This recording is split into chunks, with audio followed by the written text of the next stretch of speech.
In a Maimer by the Alter Rebbe, Torah Tziva Lana Moshe Moirasha Kehilas Yaakov, in Torah Likkutei Torah, the Alter Rebbe speaks about the interrelationship between the Torah Shebichtav, the written Torah, and Torah Sheba'al Peh, and the oral Torah. And of course, we know that the total oral Torah is implicit within the written Torah, to the extent that the whole Torah is actually within the Ten Commandments. And the Ten Commandments are all found in the first commandment. And the first commandment is contained within the first word. And the first word is contained within the first letter.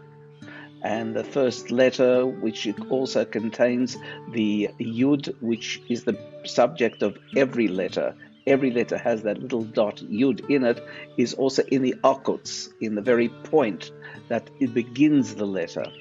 So everything's contained within. And the Torah Shebichtav, our written Torah, originates in amazingly high spiritual elements, in the world of Atzilus, in the highest level, in the Chochmah of Atzilus. Let's not worry about the Kabbalah of it. But the point being is that it belongs to the great infinity that begins creation. And yet, it becomes filtered down gradually until it becomes our finite physical Sefer Torah and the books of Torah as such.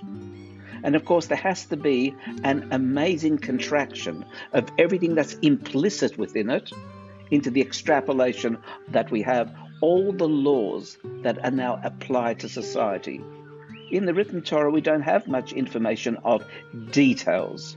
For example, we don't know that tefillin is made up of boxes with parchment, and it's got to be this size, and it's got to be this clarity, and etc., etc. We don't have such details. We don't have all the details of kashrus, and yet implicit within the written Torah are all these details that become extrapolated. In other words, this process of extrapolation, the Alter Rebbe explains, is an ongoing process. It is accelerated by us.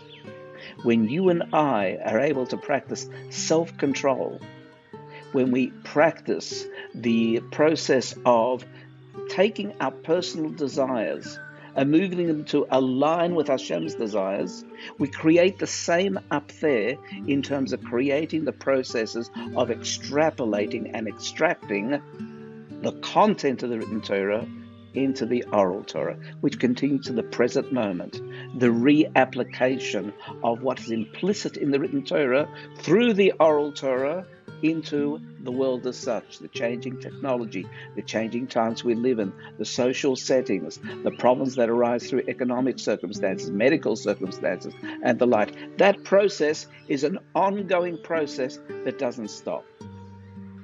So why do we have a little meditative exercise to help us to visualize this amazing process that extrapolates from the cell, the seed of the written Torah, and is able to grow and evolve continuously into the giant of the oral Torah.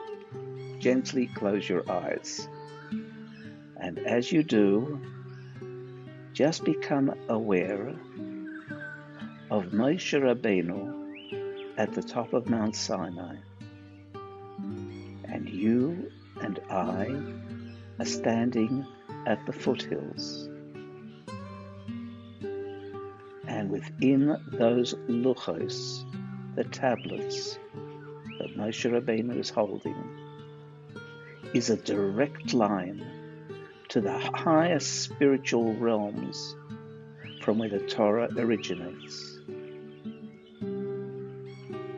And you can almost detect the flow from that source down to where Moshe Rabbeinu is, to the two tablets that he's holding.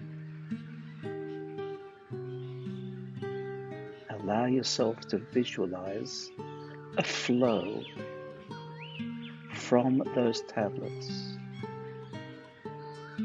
down into the world where you and I stand.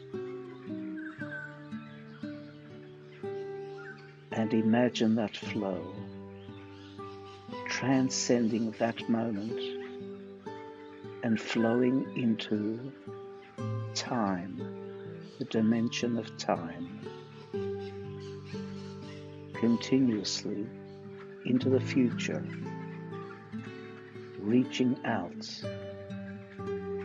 providing direction, guidance, insight, wisdom for all of us throughout all of history.